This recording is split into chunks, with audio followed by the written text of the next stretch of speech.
가로에 보면 기간의 제한을 적용받지 아니한다라는 법조문이 하나 들어오면서, 그리고 이제 8월 18일 법 입법됐죠? 입법되면서 8년짜리 없애고 10년짜리로 바뀌었죠? 이거 10년짜리 해야 되고, 거주주택비과세 특례는 돼요. 이해하셨어요? 그럼 다시요. 다주택 중과가 만들어졌어요. 거주주택비과세 특례 만들었어요. 지금 6억 3억이었죠? 하지만 이거 이후에는 5% 지켜야 돼요.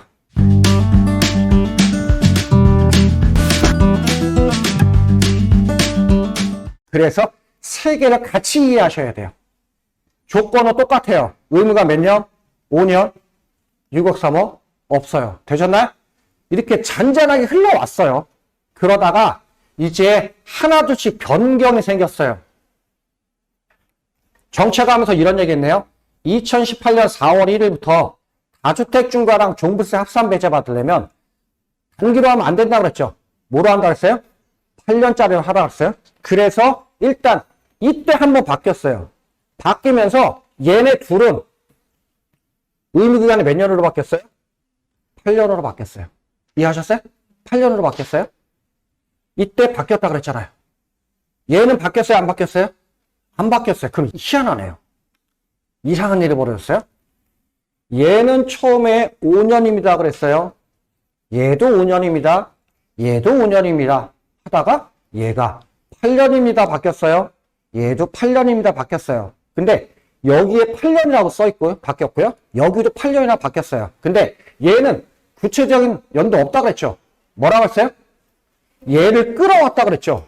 근데 얘는 왜 변동이 없이 5년일까요? 심플하게 이때부터 형제관계를 끊어버렸어요.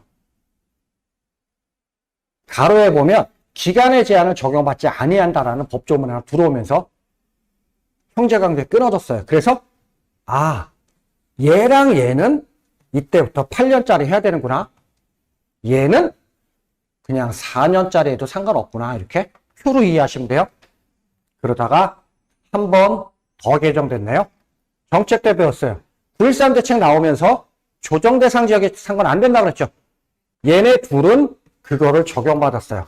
9.13 대책 이후에 조정 대상 지역에서 새로 취득한 거는 다주택 중과 종부세 합산 배제 혜택 안 주겠대요. 하지만 얘는 변동 없어요. 그대로예요. 그러다가 결정적으로 2020년 7월 10일 날 정책 발표했네요. 이때 정책 발표했어요. 가장 중요한 게 뭐예요? 임대사업 관련해서. 그래서 앞에 정책을 무시하니까 이게 연결이 안 된다고 그랬어요. 이것만 놓고 보니까 표 정리된 거 찾아보세요.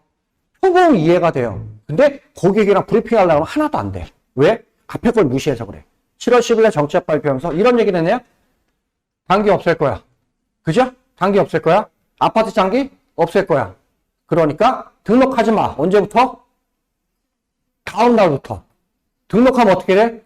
세제 혜택 안 줄 거야. 근데 이게 법제화된 게 언제예요? 8월 18일. 그래서 7월 11일 이후에는 아파트는 안 된다고 그랬죠. 단기도 안 되잖아요. 그러니까 여기는 어쨌든 장기를 일반을 해야 되지만 이거는 바뀐 거 없어요. 장기는. 그렇지만 뭐만 빠진 거야? 아파트만 빠진 거야.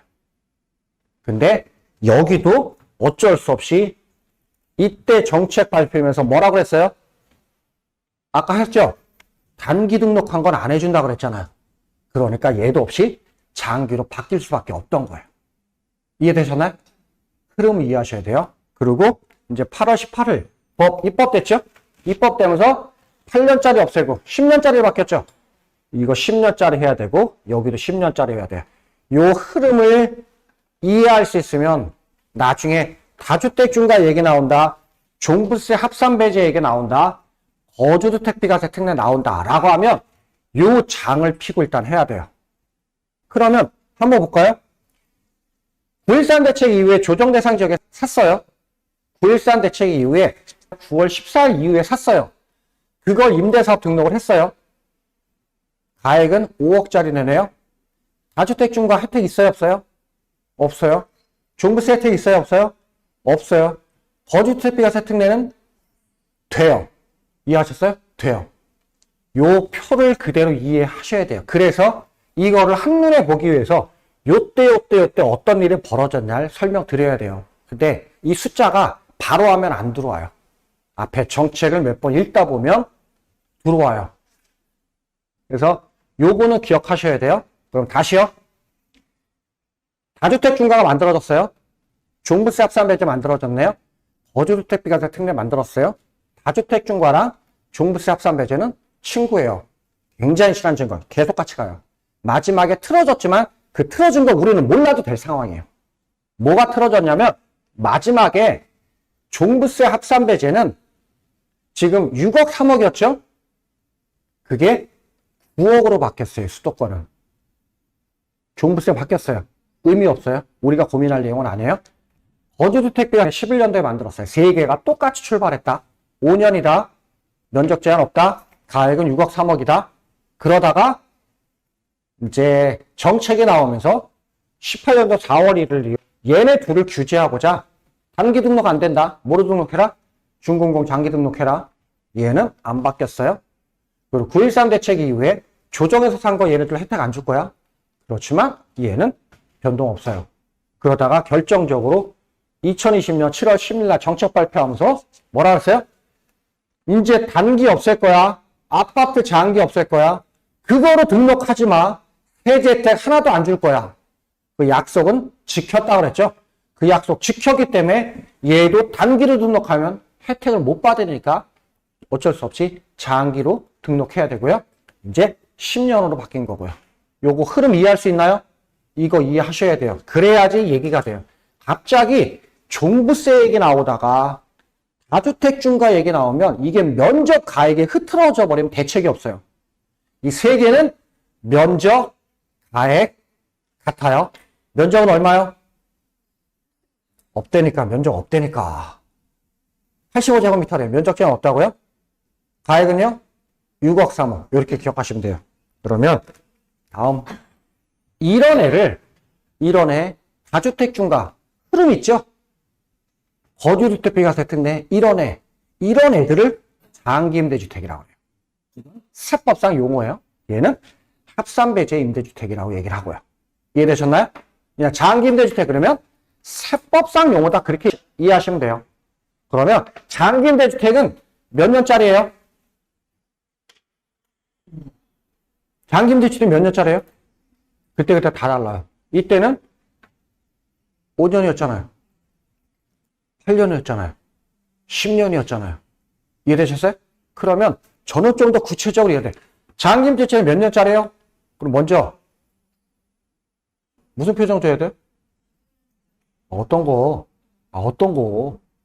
다주택 중과랑 거주주택도 다르잖아. 둘 다 장기임대주택인데 얘는 이때는 8년이잖아. 얘는 4년짜리 되잖아. 그래서 장기임대주택이 몇 년짜리예요? 그러면 여러분들은 약간 꼬운 표정으로 딱 인상 짝다리 짚고 어떤 거? 이렇게 나와야 돼요. 어떤 거요? 제가 물어봤어요. 장기임대주택이 몇 년짜리예요? 그러면 답변 어떤 거요? 더 이상 안 물어봐. 아는 거야 그럼. 더 이상 안 물어봐. 요걸 익히셔야 돼요. 이게 이 교재 PT 거의 200쪽 중에서 두 번째로 중요한 거예요. 첫 번째 뭐 했어요? 왼쪽 오른쪽. 두 번째 중요한 거고요. 마지막에 5%네요. 지난주 5% 얘기했죠? 5% 하는 순간 언제요? 요 날짜 바로 나와야 돼요. 19년 2월 12일.